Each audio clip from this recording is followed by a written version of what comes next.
Thanks for being here. It's a Thanks, great pleasure. Was reading your bio and I'm seeing, songwriter, music producer, CEO of So Def Recordings.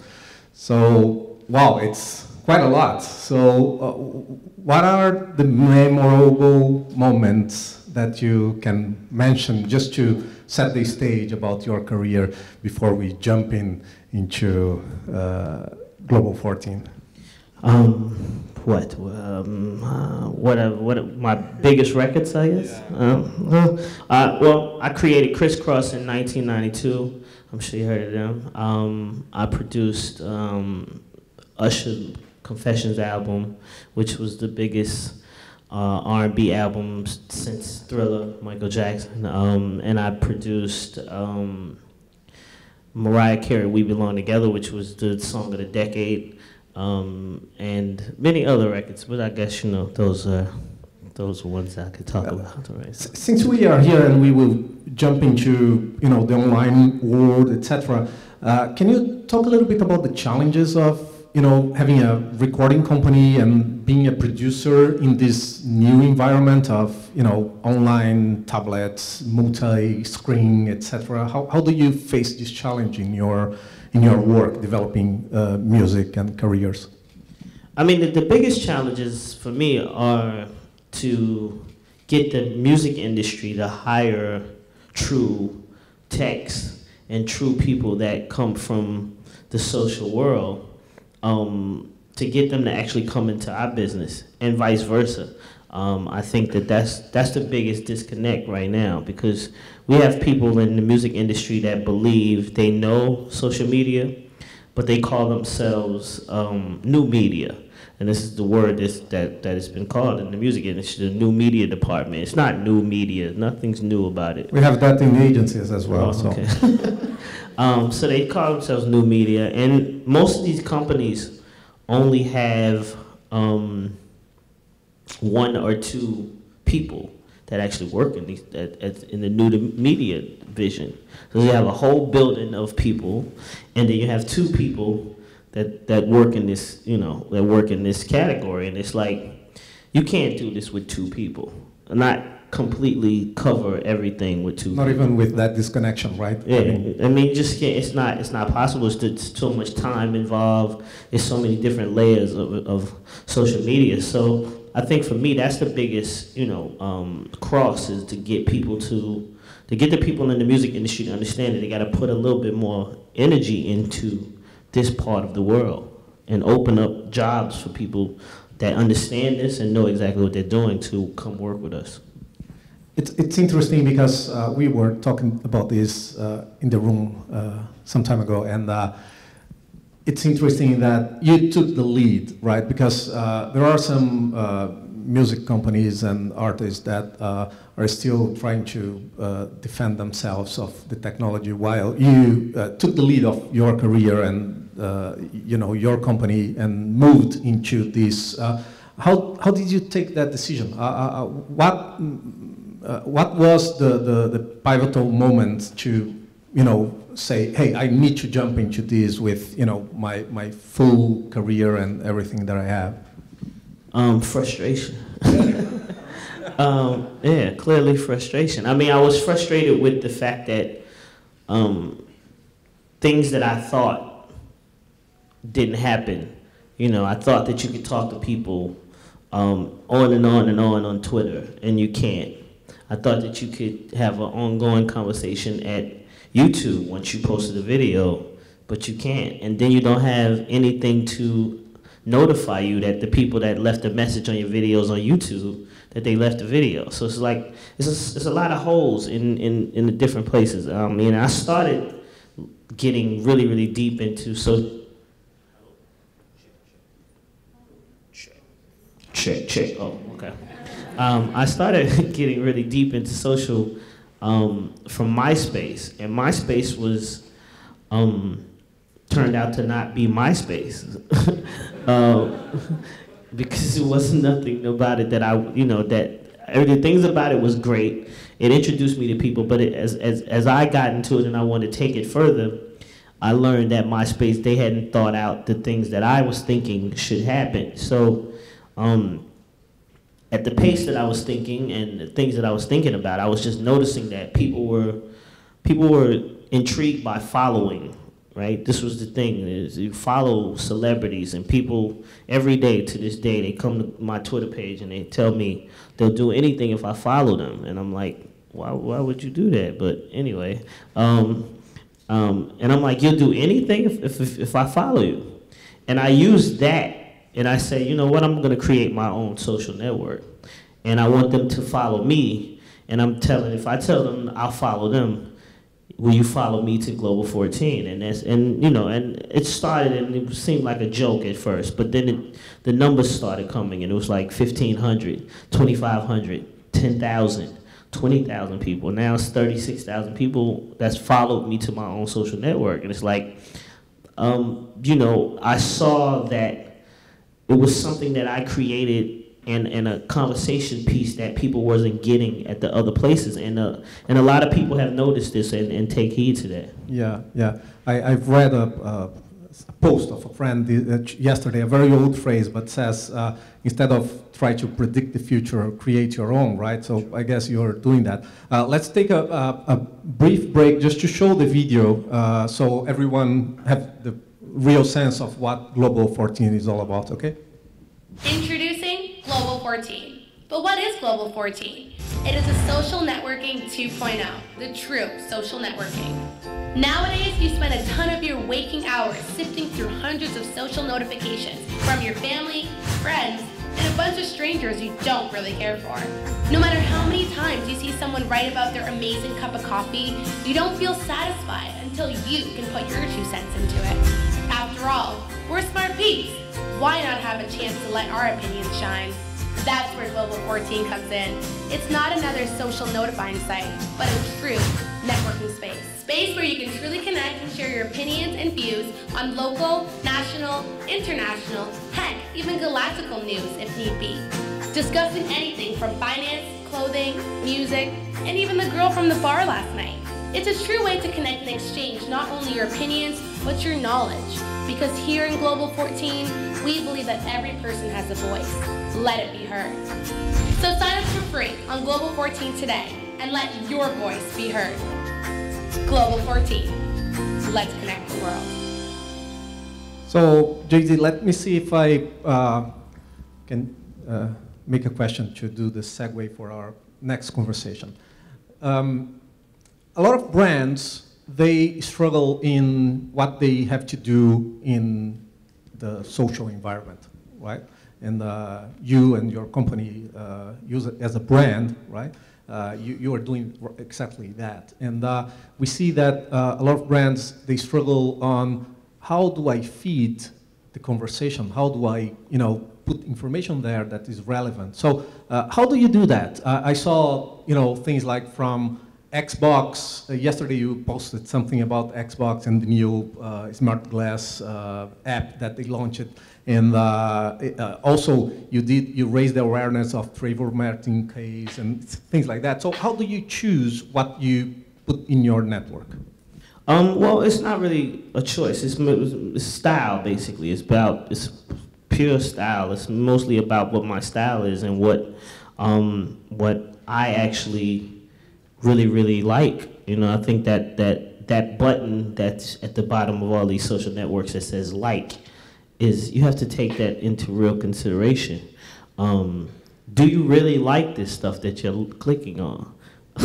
You know what I mean? Like this. If you like it, you should really like it. It should be a part of your life. And if it's not, at Global 14, if it's not part of my life, it won't be on my site. And I think people, like I said, it took people a minute to understand this. And what I call this is personalized monetizing.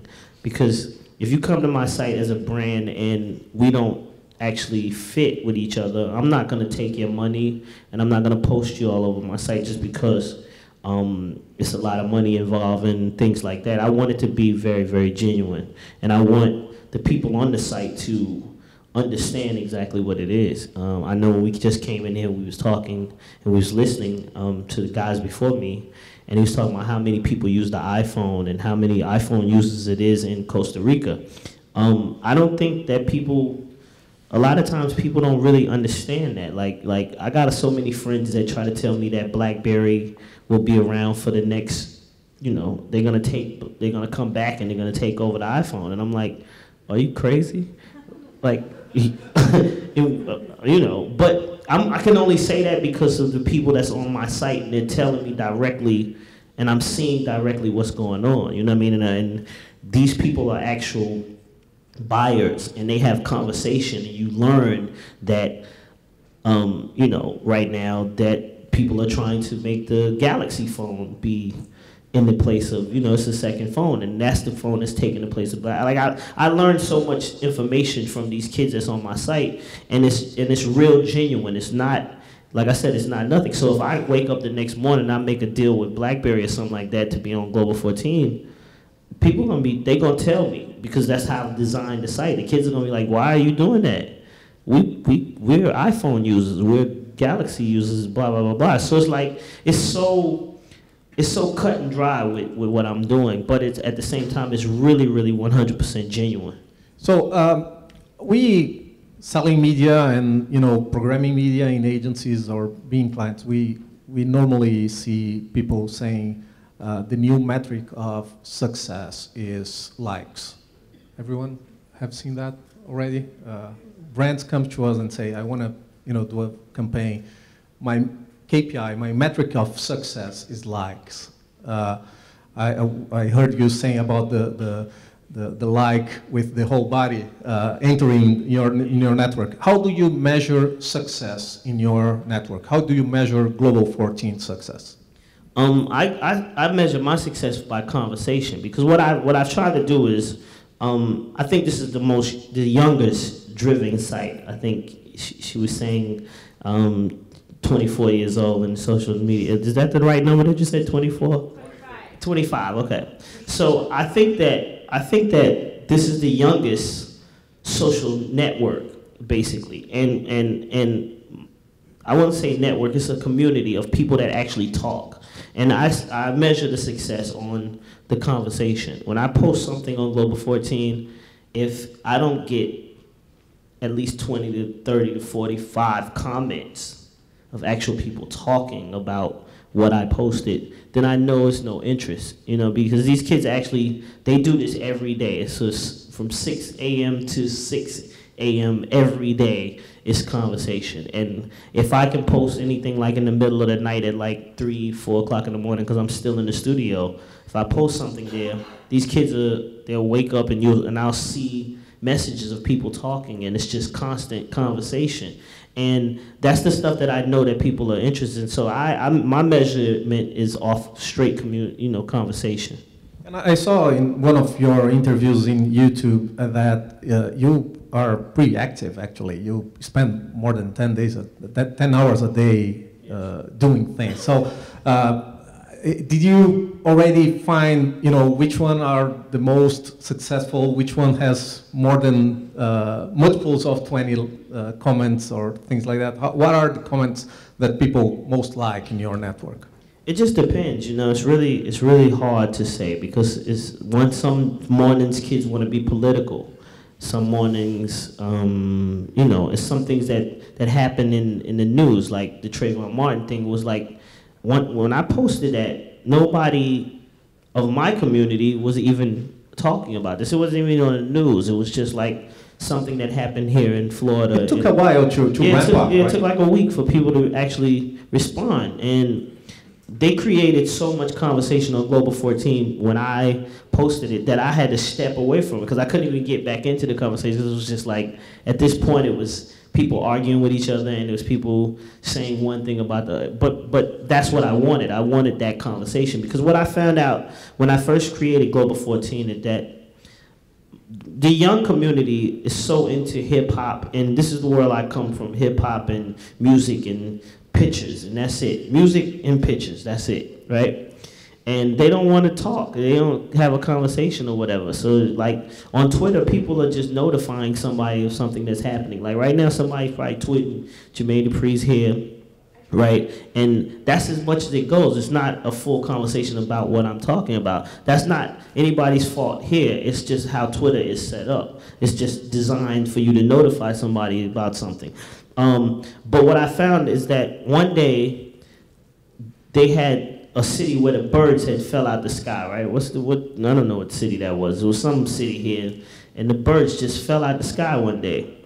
And I wrote about it on Global 14, and all the kids on the site were saying, Jermaine, are you one of these believers that the world is gonna end? Here you go with this dumb story about birds falling out the sky. And it was funny because they tried to put it on me like I was freaking out, but what was interesting was the fact that they hadn't heard about this on the news. They weren't watching the news. They didn't read the newspaper.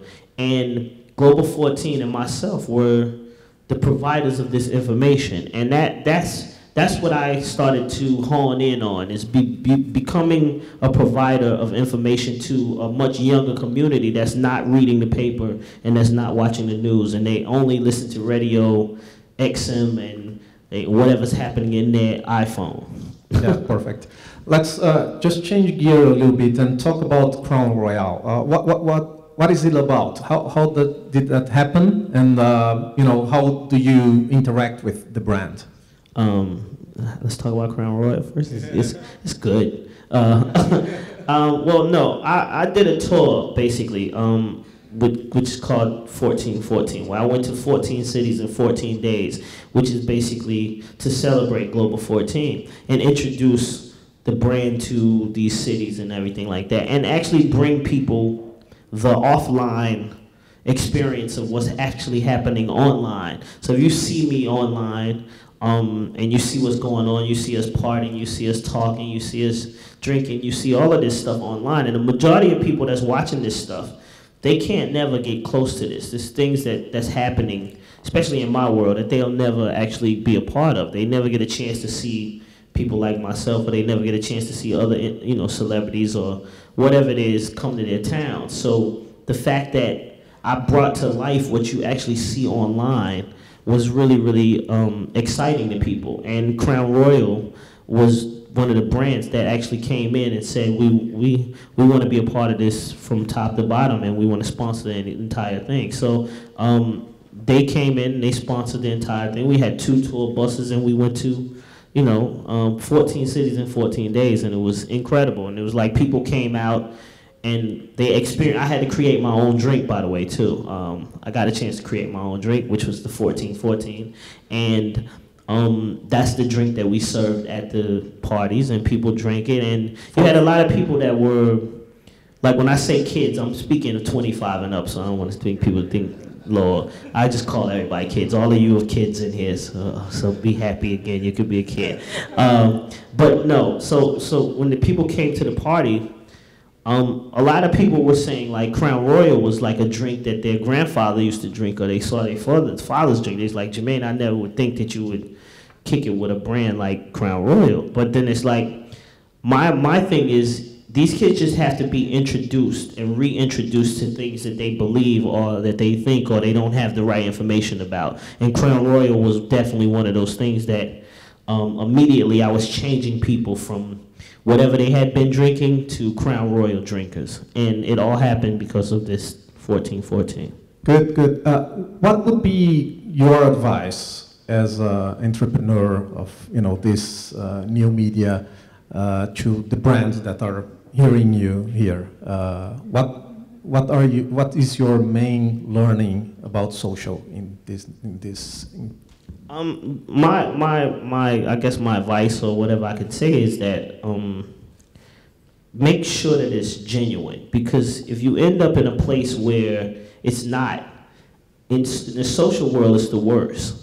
And I bring this up because I don't have a Facebook page. I heard you talking about Facebook. I don't have a Facebook because Facebook never seemed like something that interests me, because I don't want to see my old friends from school, and I don't care about that type of stuff. I want, there's certain things that I care about, and that seemed like the things that Facebook was all about, right? But I say Facebook because I noticed that I follow the information that's happening, and I'm seeing brands say they're pulling out from being on Facebook because it's no real connection between the people on Facebook and the brand. And I think that where that falls short is that the brands normally don't pay attention to style when it's all about style.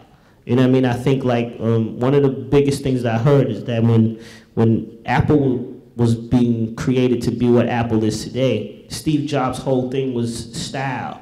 The way that the product looked was important. The most important piece of Apple is the style and the way the stores look when you walk in there and how everything is done is all about style. And I think that that's a piece that people have to pay attention to. You have to pay attention to what's the style of your brand, and does the style of this brand go with, does it match? And if it doesn't, then unfortunately, you should move on and find something that does, because ultimately it's gonna impact your brand if this style is not right. What is next for Global 14? What is next? The Latin community. I think that, for Global 14, just the world, just for me introducing what I'm saying to the world and bringing people, making sure people understand, like I said, the personalization of this. Because when you look on Twitter and the things that brands and everybody are really paying attention to is the numbers that these kids have that's basically celebrities, right? And this is a celebrity-driven site by myself when I say that, not a bunch of celebrities, but me. And I can have any celebrity that I want on the site, but at the same time, celebrities are not the most active people in social. And I think that people have to understand that. These celebrities might have 20 million followers, but they have somebody who runs their Twitter page and it's not them. That takes away from the personalization of what we're doing. And I'm trying to make sure that people understand that the personal touch is the best, and that's what's next. Good. Do we have time for questions from the audience? Yes? Can we, yeah? They scared of me. Yeah. Microphones over there.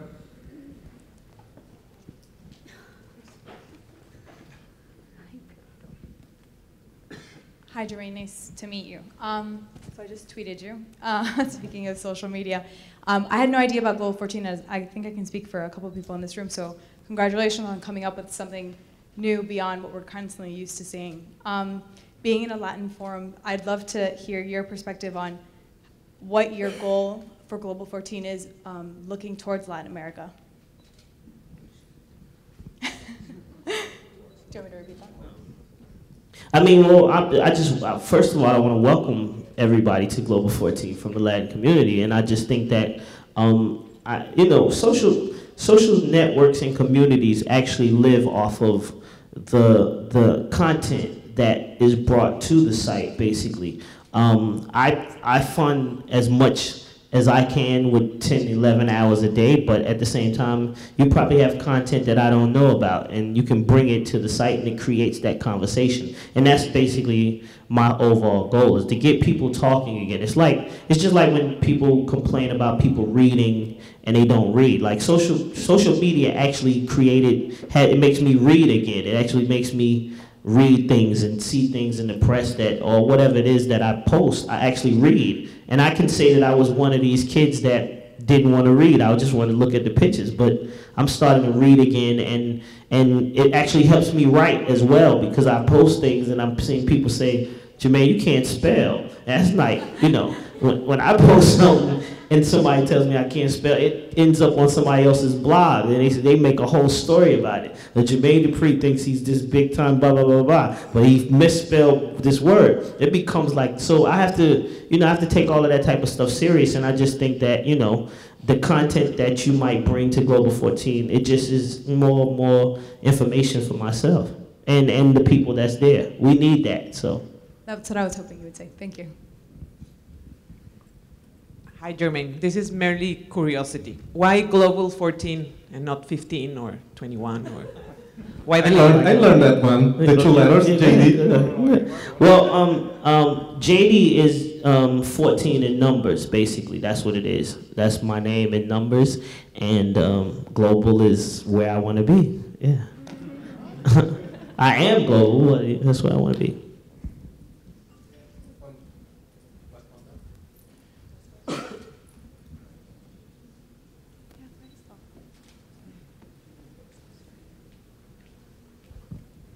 Hi, Jermaine.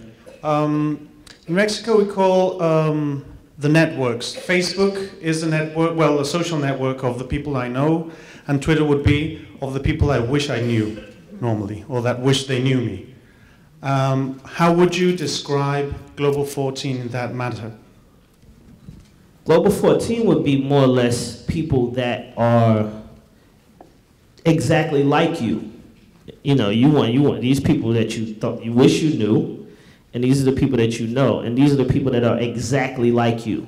That's what Global 14 is. You find people there that if you're into whatever you're into, you're gonna find a person that's into that exact same thing, and you and that person are gonna explore what it is that you are into. Like he's talking about, I'm into Xbox. I'm a big video game buff. I play video games for hours and hours and hours, and everything that comes out on Xbox or PlayStation or whatever it is, I'm 100% into that, and I'm telling people. And if anybody else in this room is into that, then we become instant friends, and this is automatically what we talk about, and we talk about that, and when our friendship goes into another zone as opposed to just not knowing me and you just watching what I'm doing. You might say, Jermaine, well, Xbox has something new coming out. And I'm like, oh, okay, well, this guy knows more about Xbox than me. I need to talk to him a lot. So it becomes a person that you, like the people that you're exactly like, as opposed to people you want to meet and the people that you don't know.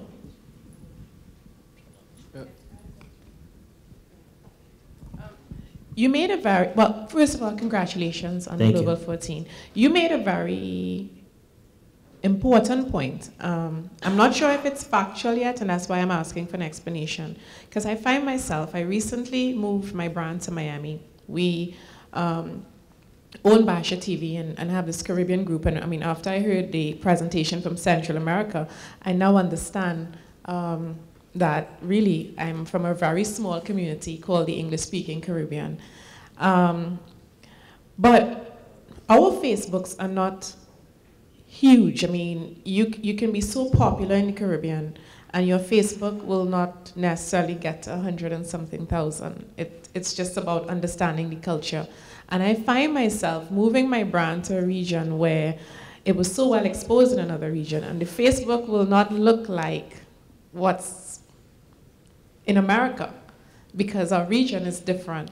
And you made the point about Facebook, and that gentleman made the point so well that it's about who you know, but not all the time either. And then I'm from a territory that has not really, the culture is so different that they have not embraced Twitter as much as they have Facebook. And then you can't use that if agencies are now using that to measure how strong your brand is. In the Caribbean, you know, you really can't do that. So in a way, I'm happy to hear you say that today and to bring something like Global 14 to social media, because I think that it's being done a lot in the US territory using the traditional type of social media, Facebook and Twitter, to measure the success of brands, you know, or the weakness of a brand, which I think is not always applicable depending on the culture that you originate from. Yeah. I mean, it leaves out the understanding. That's the part of it that's missing. It leaves out the understanding of the brand. You know, the numbers dictate one thing, but the understanding of the brand that you're looking at is left out because of people that are just following numbers and not understanding exactly what you're doing. And what I'm saying is, you come to Global 14 and create a understanding of what it is. You create the conversation to make us talk to you, and we talk back, and you know, and we start understanding exactly what somebody's brand is.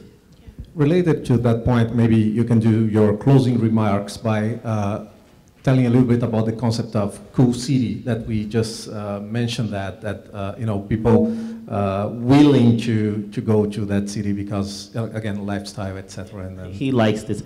I call Global 14. Well, I call all these social networks like a city, basically. And in any city that you move to, You move to that city for a certain reason. Like you say, you came to Miami. You come to these, people go to LA to be in movies, and people go to New York for different reasons. And I think that people have to start thinking about these social sites as the same thing. Global 14 to me is the coolest city on the net right now. And if you go to this city, it's parties, it's a lot of branding, it's a lot of fly things, it's a lot of super fly things, and it's a lot of culture and style, and basically, so the city would be like, Global 14 would be like a young Miami, the way Miami used to be before, you know, and in the Magic City days, when the Fountain Blue looked the way it looked in that Magic City show. That's basically what Global 14 is to me. It's a place with a lot of style that's very, very much new, and it's ready to explode and take on a lot. And that's basically what I look at. Good, good. With that, thank you very much, Jermaine. Thank you, everybody. Thank you.